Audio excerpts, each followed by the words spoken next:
नमस्कार, आप देखना शुरू कर चुके वैभव क्रांति चैनल। इस समय मौजूद हैं पलवल में। हमारे साथ मौजूद हैं 5 बार के विधायक चौधरी करण सिंह दलाल। जब पूर्व गृह मंत्री ओपी जिंदल जी की आज पुण्यतिथि है, आपके करीब आपका साथ भी रहा है पहले उनके साथ, तो आज गृह मंत्री अमित शाह हिसार दौरे पर गए हैं। उन्होंने कहा कि जो बजट सत्र है हरियाणा का बहुत अच्छा गया है और नायब सिंह सैनी बहुत अच्छा काम कर रहे हैं। और जब हुड्डा की सरकार गई थी 36,000 करोड़ का बजट छोड़ के गए थे और अब 2 लाख पार करोड़ का बजट पेश किया है नायब सिंह सैनी ने। ये कहा अमित शाह ने। जो हरियाणा के अंदर आज बीजेपी के पिछले 10 साल के अंदर 3.5 लाख करोड़ का कर्जा हरियाणा के लोगों के ऊपर खड़ा कर दिया है। जो ये बजट का नाम देते हैं वो बजट सरकार या लोगों के लिए ना हो करके वो बीजेपी और इनकी संस्थाओं का बजट है। कहीं इनके आलीशान दफ्तर बन रहे हैं, कहीं इनके बहुत भव्य 7 सितारा इमारतें बन रही हैं जिनका सरकार के खजाने से कोई लेना देना नहीं, लेकिन पैसा सरकार का है। कितने निकाय और नगर परिषदों के अंदर जो कई हज़ार करोड़ रुपए भेजे गए उनका आज तक पता नामो निशान नहीं। पिछले दिनों किसानों को मिलने वाला कपास की फसल का मुआवजा जो फसल बीमा योजना में मिलना था, जिसमें पलवल जिला, मेवात जिला, रेवाड़ी, महेंद्रगढ़, हिसार, इन जिलों के कई हज़ार करोड़ के कपास की फसल के मुआवजे को खा चुके हैं, वो फसल बीमा योजना में जो मिलना था। और हमारे यहाँ जो विश्वविद्यालय है दूधौला में, वहाँ आरएसएस की शाखाएं लगती हैं और आरएसएस के लोगों को वहाँ पर भर्ती किया जा रहा है। हमारे इलाके के नौजवानों को वहाँ कोई जगह नहीं मिल रही है। तो ये पूरे हरियाणा में विश्वविद्यालयों में, सरकारी कार्यालयों में, सरकारी नौकरियों को बंद करके जो इन्होंने एक नकली दुकान खोली हुई है उसके मार्फत ये जो भर्ती कर रहे हैं, ये नौजवानों के साथ धोखा कर रहे हैं। हर महकमे का कोई बजट नहीं, बजट केवल अधिकारियों के और बीजेपी के जो नेताओं की मिली भगत से कहीं और ही जा रहा है। ये जो हरियाणा में कहते हैं कि इतना बजट आया है, ये सब दिखावा है। हरियाणा के लोगों को बजट में कुछ नहीं मिलता है, केवल उनको संख्या मिलती है। बजट तो बीजेपी के लोगों के घरों में जा रहा है। आज बीजेपी के कार्यकर्ताओं को जो बीजेपी तनख्वाह देने का काम करती है, आज जो जिस तरीके से जो इनके पुराने कार्यकर्ताओं को पेंशन दी जा रही है, तो ये सारा का सारा हरियाणा के अंदर ना कोई सरकार है, नाम मात्र के मुख्यमंत्री हैं। कोई कौन सरकार चला रहा है हरियाणा में कोई जानता ही नहीं। अधिकारियों की लूट मची हुई है, डीसी एसपी हर जिलों को लूट रहे हैं। वो बीजेपी के जिला अध्यक्षों की तरह काम कर रहे हैं। वो सरकार के एसपी डीसी नहीं हैं, वो बीजेपी के जिला अध्यक्षों की तरह काम कर रहे हैं। मंत्री अपनी जेबें भर रहे हैं। मंत्रियों के इशारों पर नाजायज़ कॉलोनियाँ काटी जा रही हैं। मंत्रियों के इशारों पर यहाँ पर नाजायज़ जो शराब के धंधे चल रहे हैं, यहाँ पर जुए के अड्डे मंत्रियों के इशारों पर हर हरियाणा के शहर में चल रहे हैं। और बेशर्मों की तरह हर मंत्री और इनका जो विधायक और जो ये इनके नेता हैं वो कानून की धज्जियाँ उड़ा रहे हैं। यमुना के अंदर नाजायज़ खुदाई, नाजायज़ पुल तक बनाया जा रहा है। डीसी एसपी का कहीं कुछ देखने का तक का नामो निशान नहीं। बीजेपी के लोग कितना ही लूटें उनका कोई जिक्र नहीं। अधिकारी, पुलिस प्रशासन, हर थानों में लूट मची हुई है। एसपी ईमानदार होने का ढोंग कर रहा है। पटवारी और उन दूसरे सरकारी कार्यालयों में लूट मची हुई, डीसी यहाँ ईमानदारी का ढोंग कर रहा है। मंत्रियों की हैसियत नहीं है कि वो अधिकारियों को कह सकें कि ये काम उल्टा क्यों हो रहा है। तो ये हरियाणा जो देश का अग्रणीय राज्य हुआ करता था, बीजेपी के शासन में हरियाणा कर्ज में डूब चुका है। हरियाणा के अंदर बीपीएल 2.25 करोड़ के करीब जो बताए जा रहे हैं, ये बड़ी शर्म की बात है। बेरोजगारी जिस तरीके से बढ़ रही है, ये बीजेपी के लिए बहुत शर्म की बात है। तो हरियाणा में कानून व्यवस्था, महंगाई, भ्रष्टाचार और जो यहाँ पर छोटे दुकानदार बर्बाद हो रहे हैं, जो मजदूर बर्बाद हो रहे हैं, सरकारी कर्मचारियों की जो रोज़ अपमानित हो रहे हैं, तो ये सब बीजेपी का राज नहीं है। ये एक बीजेपी का असली चेहरा है जो लोग देखने को मजबूर हैं। हरियाणा के मुख्यमंत्री नायब सिंह सैनी की तारीफ में गृह मंत्री अमित शाह ने यह भी कहा कि पूरे देश में अकेला ऐसा हरियाणा राज्य है जब 24 फसलों पर एमएसपी पर फसल खरीद हो रही है, एमएसपी दी जा रही है। और दूसरा कल से गेहूँ की खरीद शुरू हो रही है और सरकार का दावा है कि पूरे प्रबंध कर लिए गए हैं कि खरीद में कोई दिक्कत ना आए और किसानों का एक एक दाना खरीदा जाएगा। बीजेपी के राज में हर सरकारी कार्यालय जानबूझ करके ऐसे हालात बनाता है जिससे कि किसानों को मजबूर होकर के अपना उत्पादन सस्ते दामों पर बेचना पड़ता है। हरियाणा के अंदर किसानों की जो बदहाली है, ऐसी बदहाली आपको कहीं देखने को नहीं मिलेगी। किसानों के खेतों में पानी खड़ा हुआ है, उस पानी की निकासी का कोई इंतजाम नहीं। ट्यूबवेलों के कनेक्शन आज तक नहीं दिए गए, जिनके पैसे कई दफ़ा जमा हो चुके हैं। यहाँ यूरिया है या डीएपी है, जब वक्त आता है वो नहीं मिलता है।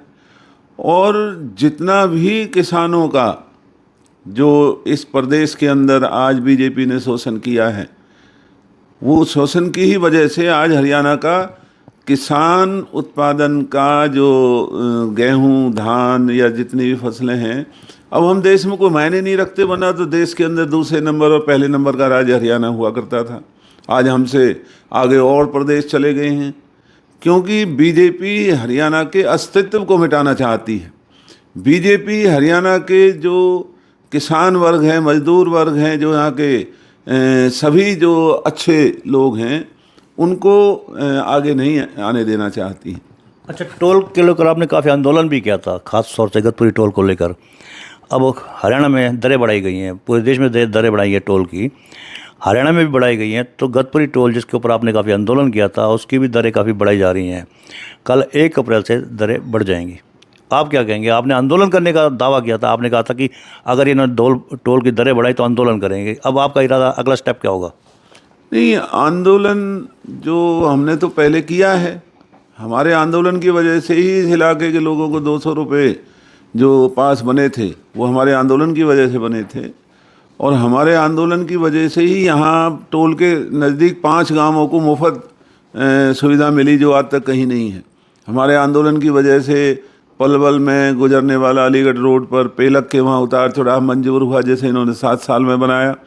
हमारा आंदोलन में ये हमारी मांग थी कि यहाँ स्थानीय लोगों से कोई पैसा नहीं लिया जाएगा। आज वहाँ स्थानीय लोगों से भी पैसा ऐंठा जा रहा है। बीजेपी के एक नेता की हिम्मत नहीं कि वो खड़े होकर के कह सकें कि ये लोगों को क्यों लूटा जा रहा है।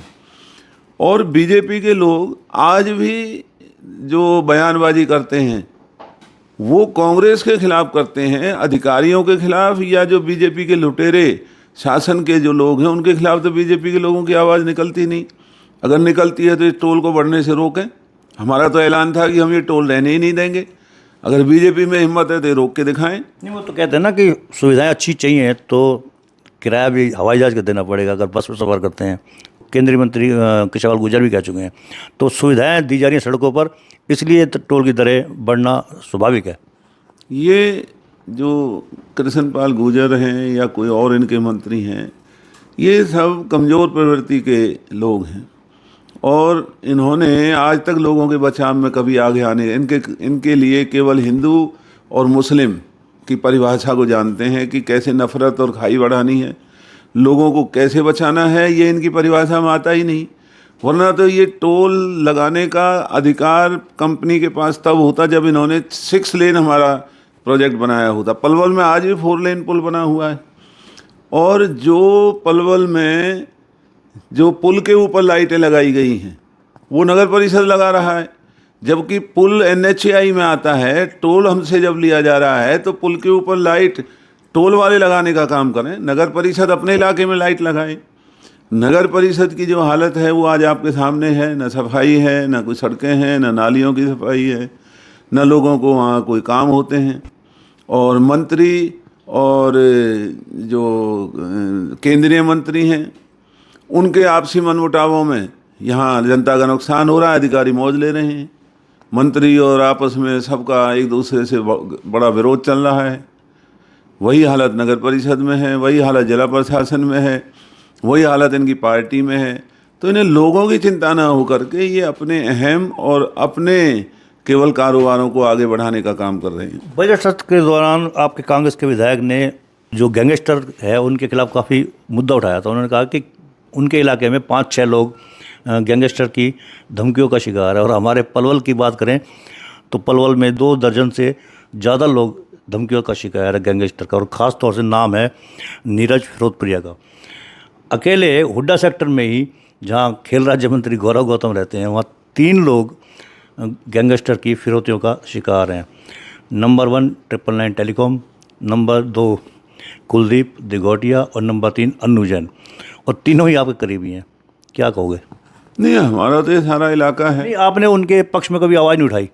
नहीं, उनकी आवाज़ उठाई है, हम उनके पास गए हैं, लेकिन ये बीजेपी की कायरता को देखते हुए कि अगर हम उनके लिए कुछ कहें और उनको इस बात का नाम दे करके उनकी मदद ना की जाए, तो हमने ये इंतज़ार करना ठीक समझा कि सरकार आगे बढ़ करके लोगों की दिक्कतों को ठीक करेगी और ये जो फिरौती का धंधा बेलगाम पलवल में चल रहा है, इसको रोकने का काम करेगी। लेकिन यहाँ का एसपी, जो कि 1 नंबर का दिखावे का जीवन जी रहा है, जो थानों में अपने आप में ईमानदार बनता है, थानों में बिना पैसे दिए काम नहीं होते, किसी पुलिस स्टेशन में बिना रिश्वत के आपका कोई काम नहीं हो सकता। और ये जो भी गुंडे हैं जो लोगों को धमकियां दे रहे हैं, ये पुलिस से मिले हुए हैं। बिना पुलिस की मिली भगत के इनकी मजाल नहीं है कि ये इस तरह से लोगों को डरा सकें। तो ये सब हरियाणा के लोग इन बातों को समझ रहे हैं कि ये लूट और फिरौती ये बीजेपी के शासन का एक हिस्सा है। कहीं ईडी से डराते हैं, कहीं इनकम टैक्स से, कहीं सीबीआई से, कहीं आईबी से, और इस तरह गुंडों की धमकी से भी आम लोगों में डर बना करके बीजेपी रखना चाहती है, जिससे कोई इनके खिलाफ बोल ना सके। तो ये बीजेपी का ही तमाशा है सारा। जैसे कि बिजली है, हम देख रहे हैं बिजली की सुविधाएं प्रॉपर 24 घंटे देने के लिए, ज़्यादा से ज़्यादा बिजली देने के लिए सरकार को कुछ प्रयास करने पड़ रहे हैं। तो कल से बिजली की दरें भी बढ़ रही हैं। 81 लाख उपभोक्ताओं को इसका असर पड़ेगा। जितनी बिजली के जो उपयोग में आने वाले ट्रांसफार्मर हैं, तारें हैं, खम्भे हैं या दूसरे यंत्र हैं, उनको ख़रीदने में बहुत बड़ी धांधलियां हो रही हैं। तो वो जो महंगाई है वो हरियाणा के लोगों को भुगतनी पड़ रही है। घर बीजेपी के नेताओं के भरे जा रहे हैं, और यही वजह है कि आज हर प्रदेश में बिजली सस्ती होती जा रही है, इनके यहाँ बिजली महंगी होती जा रही है। क्योंकि दुनिया भर की खरीदारी में बिजली महकमे में जो होती है, उनमें अरबों खरबों रुपए का कमीशन खाया जा रहा है। क्या आखिरी सवाल ये है कि आप कई लंबी राजनीति में आपने कई मुख्यमंत्रियों के साथ काम किया है। आजकल ये कहा जा रहा है कि नॉन स्टॉप विकास के साथ मुख्यमंत्री काम कर रहे हैं। तो विकास पुरुष की अगर संज्ञा दी जाती है नैब सिंह सैनी को, तो पहले भी विकास पुरुष की संज्ञा बंसीलाल तक को भी दी जा चुकी है। तो आप अब तक के जो जिनके साथ आपने काम किया मुख्यमंत्रियों के साथ, उनमें किसे श्रेष्ठ मानते हैं, किसे अच्छा मानते हैं जो वास्तव में विकास पुरुष हैं? नहीं, हरियाणा में कोई सरकार ही नहीं है। हरियाणा के अंदर लुटेरों का गिरोह है जो लोगों को लूट रहा है। ये कहाँ की सरकार है? कोई सरकार नहीं है, ना लोग सरकार इसे मानते। ये धंधा कर रहे हैं, इनके मुखौटे हैं, पीछे से कोई और ही काम कर रहा है। हरियाणा में कोई सरकार नहीं है। नहीं, मैं सवाल मेरा ये है कि अब तक आप जितने मुख्यमंत्रियों के साथ काम कर चुके हैं, तो उनमें कौन मुख्यमंत्री असली वास्तव में विकास पुरुष कहला सकता है? नहीं, जितने भी मुख्यमंत्री हरियाणा में रहे हैं, सबके अपने अपने सहयोग हैं, सबके किसी के कम किसी के ज़्यादा।